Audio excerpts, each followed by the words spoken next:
Hello everyone, welcome back. In today's Cricut tutorial, we're taking a look at how to reposition items on the mat preview before you get ready to cut your materials. Now we've got a blank canvas, we're just going to select an item to load. So we're going to go to Uploads.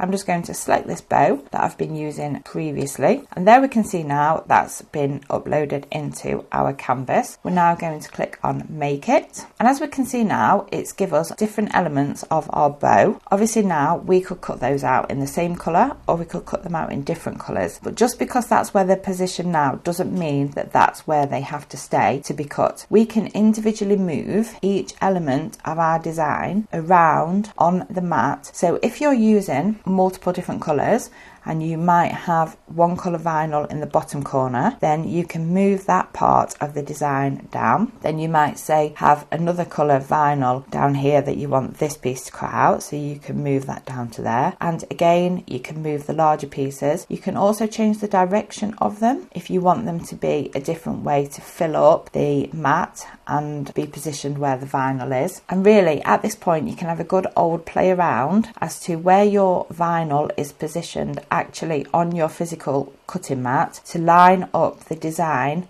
so it matches. And obviously having all the grid markings allows you to position it, because you can see now that that needs to be within the box of 4 inches down and 6 inches across. This could work for vinyl if you're doing vinyl projects. It can also work for card projects as well. This is a good way if you've got scrap pieces of vinyl or card that you want to use up when you're making your designs and you've just got little pieces that you want to position on a cutting mat. Then this is a great way of making sure that your design is going to cut out perfectly in the pieces of card or vinyl. I really hope you found this helpful, and I will look forward to seeing you again soon. Bye for now.